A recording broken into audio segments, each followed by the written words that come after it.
बघा, आपल्या समोर एक प्रश्न आहे. आपण एक प्रश्न बघणार आहोत. बघा, काही संख्या आपल्याला दिलेल्या आहेत आणि त्यापासून सर्वात लहान विषम संख्या आपल्याला शोधायची आहे. तर बघा, अंक दिले 2, 4, 6, 7, 9 या अंकापासून तयार होणारी सर्वात लहान, आता सर्वात लहान म्हणजे लहानात लहान, सर्वात लहान किंवा सर्वात छोटी विषम संख्या कोणती? अंक दिलेत आपल्याला आणि ह्या अंकापासून आपल्याला संख्या तयार करायची. बघा, आता इथं एक छोटीशी ट्रिक लक्षात ठेवायची. लहानात लहान म्हणलं तर चढता क्रम लावायचा संख्यांचा. जे अंक आपल्याला दिलेत तर त्या अंकांचा चढता क्रम लावायचा. म्हणजे बघा, सर्वात छोटी संख्या कोणती आहे?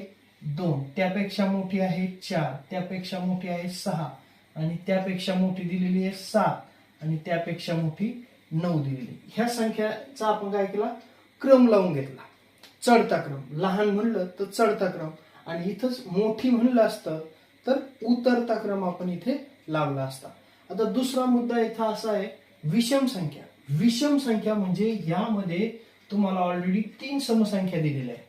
म्हणजे ह्या 3 पैकी कुठलीही संख्या जर का शेवटी आली तर ती सम होऊन जाईल, ती विषम राहणार नाही. बरोबर? मग विषम राहण्यासाठी एक तर 7 किंवा 9 ह्या दोन्ही पैकी कुठली तरी एक संख्या आली पाहिजे. बरोबर? आता बघा, पर्याय नंबर 1 इथे 4 आला म्हणजे ही झाली सम, ही विषम होणार नाही. इथे 6 आला, ही झाली सम म्हणजे ही विषम संख्या होणार नाही. आता बघा, इथे आला 9 आणि इथे आला 7. दोन्ही पैकी कुठली तरी एक संख्या ही लहानात लहान म्हणजे सर्वात लहान किंवा लहानात लहान आपण असं म्हणू शकतो. कोणती तरी दोन्ही पैकी एक आहे. मग ते आपण कसं ठरवणार? तर संख्यांचा लावणार उतरता क्रम. बरोबर? इथे आपण उतरता क्रम लावून घेतला तर ही झाली 24,679. बरोबर?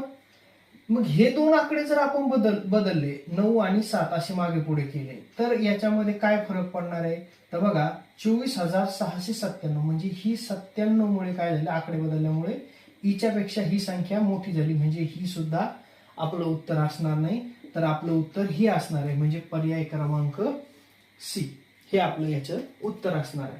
सेम प्रश्न खाली दिलेला आहे आणि हा प्रश्न तुम्ही सोडवून याचं उत्तर मला कमेंटमध्ये लिहून टाका. सेम ह्याच पद्धतीचा आहे, फक्त इथं सर्वात लहान असा शब्द उल्लेख आलेला आहे आणि इथे लहानात लहान आणि ह्या दोन्हीचा अर्थ